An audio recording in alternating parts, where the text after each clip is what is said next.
Bismillahirrahmanirrahim. Alhamdulillahi rabbil alamin. Wa afdhalus salati wa tammut taslim ala sayyidi wa habibi wa maulaya Muhammadin wa ala alihi wa ashabihi ajma'in.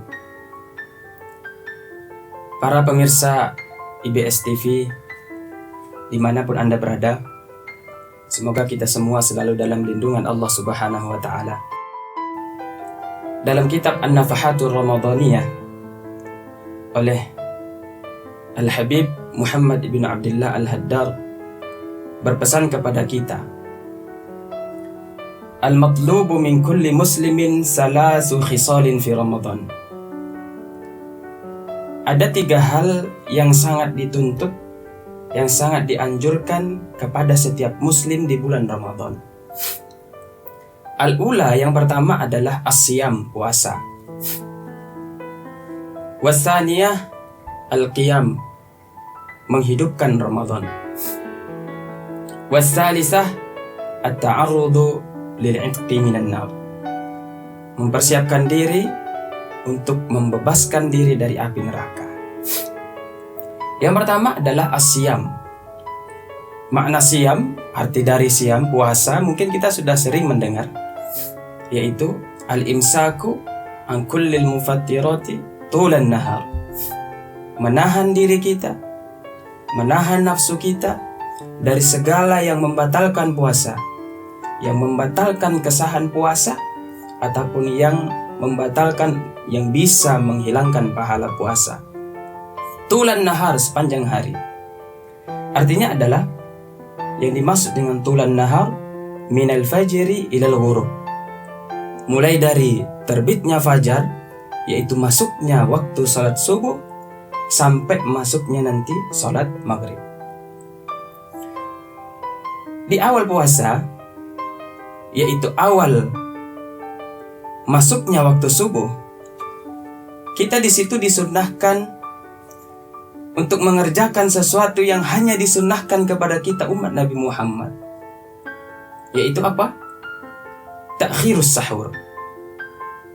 Dalam sebuah hadis disebutkan, min alamati fiqhir rajuli ta'khiruhu lis-sahur. Salah satu tanda seseorang itu cerdas dalam agama ketika dia melambatkan makan sahur. Cuman ada yang perlu kita ingatkan di sini. Para fuqaha menyebutkan syarat melambatkan sahur itu bisyarti alla yaqa'a fi syakki, dengan syarat jangan sampai jatuh pada waktu yang diragu-ragukan apakah sudah masuk waktu subuh atau belum. Makanya di dalam sebuah hadis yang diriwayatkan oleh dalam sebuah hadis diceritakan bahwa Sayyiduna Zaid bin Sabit radhiyallahu anhu, kunna tasahharna ma'a Rasulillah sallallahu alaihi wasallam. Kami, kata beliau, kata Zaid bin Sabit, pernah makan sahur bersama Rasulullah. Summa qumna ila shalah, kemudian kami melaksanakan salat subuh. Lalu datang Sayyiduna Anas bin Malik bertanya, kam kana qadarun bainahuma, kira-kira berapa lama jarak antara sahur dan salat subuhnya? Zaid bin Sabit menjawab, qadaru khamsina ayah. Jarak antara makan sahurnya kami bersama Rasulullah dengan salat subuh adalah dengan ukuran 50 ayat. Dari sinilah para ulama kita membuat jadwal imsakiyah Ramadan itu, jadwal imsaknya 10 menit sebelum waktu subuh datang. Maka sebenarnya memulai puasa 10 menit sebelum datang waktu subuh itu merupakan salah satu sunnah Nabi, meskipun dijelaskan disunnahkan untuk melambatkan makan sahur, tapi tadi dengan kode etik tidak boleh sampai jatuh pada waktu yang diragukan. Karena pada dasarnya, pada umumnya kita semua ini tidak bisa memastikan kapan terbitnya fajar, kecuali kalau sudah azan di masjid.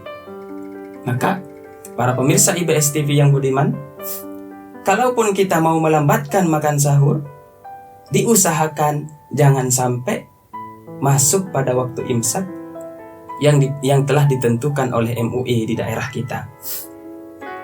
Selanjutnya, mengenai tentang akhir puasa, yaitu ilal ghurub, sampai terbenamnya matahari atau sampai masuknya waktu maghrib.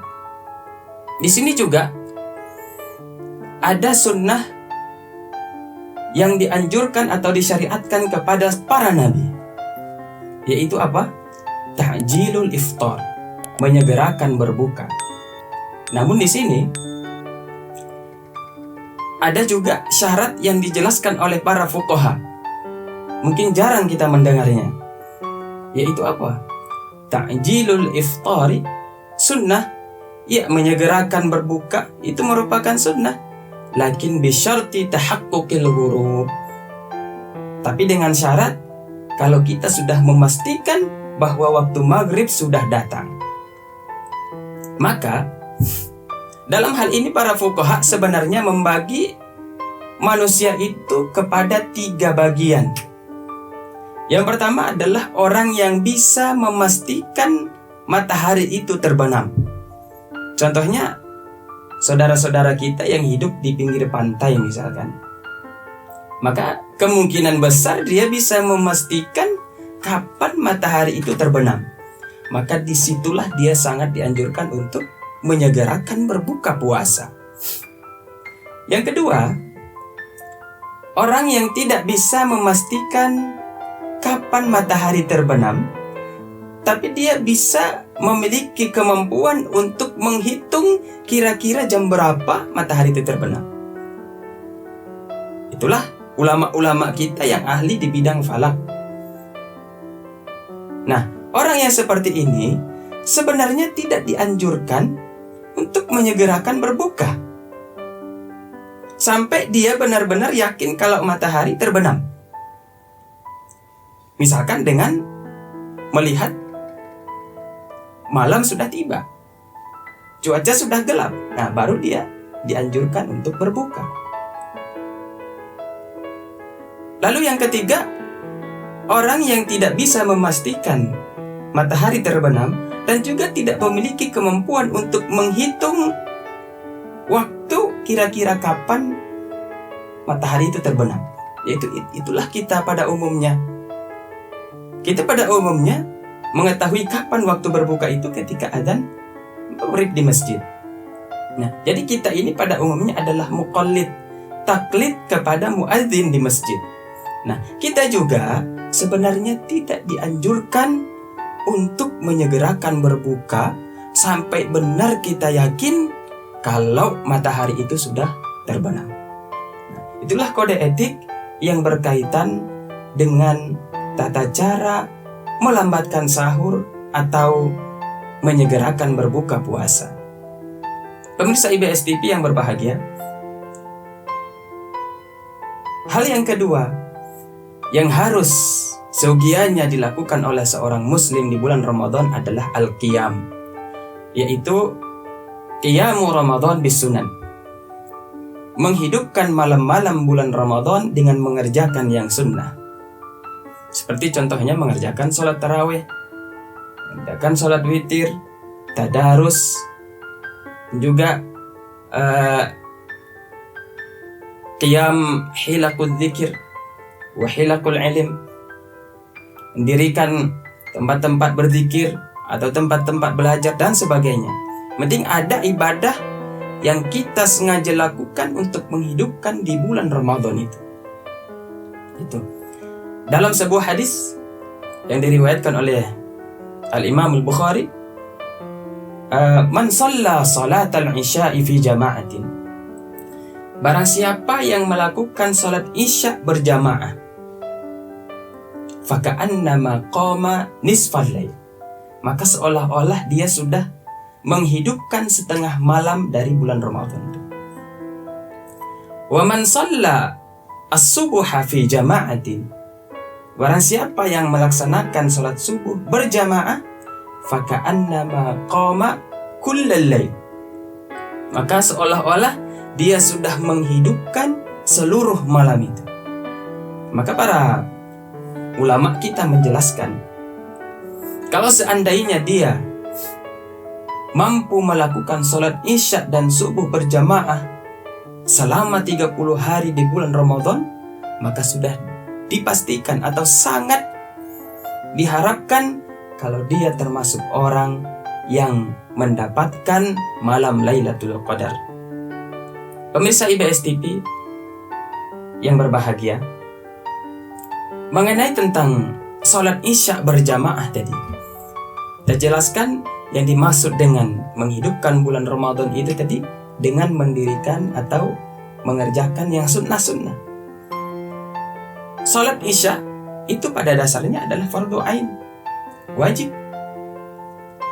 Nah, di mana letak sunnahnya? Letak sunnahnya adalah ketika dilakukan secara berjamaah.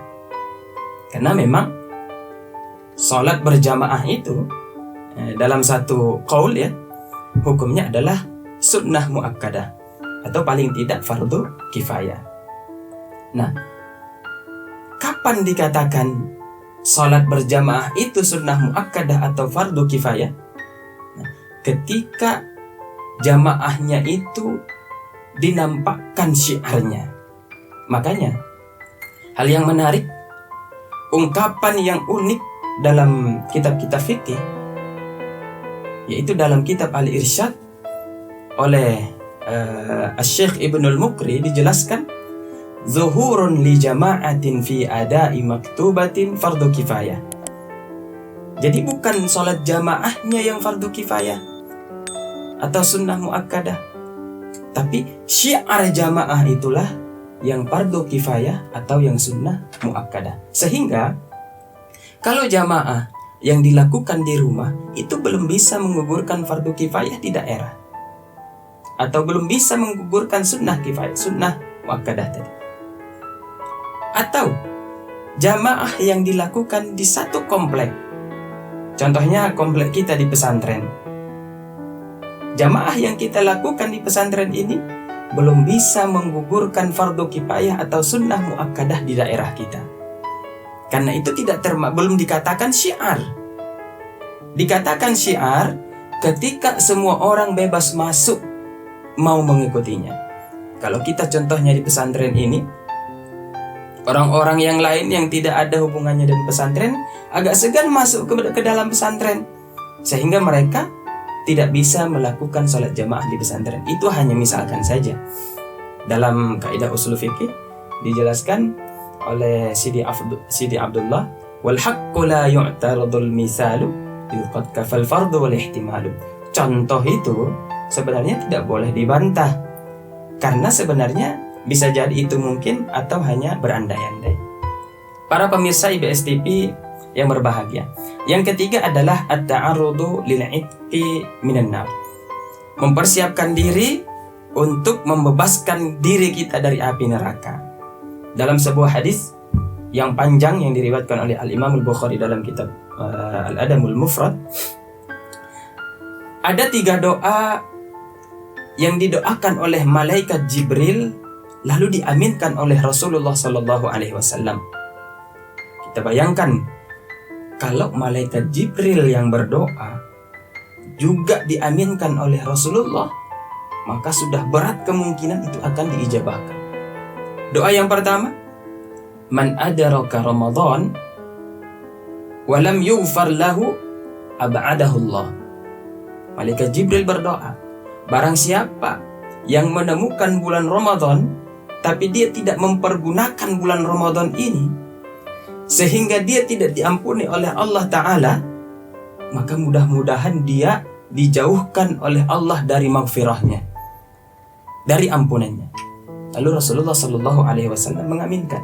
Itu doa yang pertama. Yang kedua, man adraka walidahu au ahadahuma. Barang siapa yang menemukan kedua orang tuanya atau salah satunya fil kibari, dalam keadaan tua renta, falam yudkhilahul jannah, namun keduanya tidak bisa memasukkan dia ke sorga, artinya dia tidak mau berbakti kepada orang tuanya, ab'adahullah, semoga Allah menjauhkan dia dari maghfirahnya. Rasulullah Shallallahu Alaihi Wasallam mengaminkannya. Yang ketiga, man dzukirta indahu, orang yang kalau disebut nama Rasulullah, nama Muhammad di sampingnya atau di majelisnya, falam yusalli alaik, lalu dia tidak menyampaikan salawat dan salam kepadamu, malaikat Jibril artinya tidak mengucapkan salam kepada Nabi Muhammad, aba'adahullah, mudah-mudahan Allah menjauhkannya dari maghfirahnya, dari ampunannya. Lalu Rasulullah Sallallahu Alaihi Wasallam mengaminkannya, wa qala amin. Allahumma salli wa sallim ala sayyidina Muhammadin wa ala alihi wa ashabihi ajma'in. Maka bulan Ramadan ini merupakan kesempatan kita untuk meraih maghfirah, meraih keampunan, membebaskan diri kita dari api neraka. Ada kata para ulama, beberapa golongan yang tidak akan mendapatkan maghfirah dari Allah Subhanahu wa taala. Yang pertama adalah al-musyahin, yaitu orang yang saling mendendam, yang menyimpan dendam di hatinya, yang menyimpan kebencian, permusuhan di dalam hatinya kepada saudaranya. Yang kedua, al-aqu liwalidayhi, orang yang durhaka kepada orang tuanya. Ya, yang ketiga adalah mudminul khamr, orang yang candu narkoba, candu minum-minuman keras. Dan yang keempat adalah qati'ur rahim, yaitu orang yang memutuskan tali silaturahim. Mudah-mudahan pada bulan Ramadan kali ini kita bisa memanfaatkannya, memaksimalkannya dengan 3 amalan unggulan pada bulan Ramadan, yaitu as-siyam wal qiyam wa ta'arrudu lil 'itqi minan nar. Wa sallallahu ala sayyidina Muhammadin wa ala alihi wa ashabihi ajma'in. Walhamdulillahi rabbil alamin. Tsumma assalamu alaikum warahmatullahi wabarakatuh.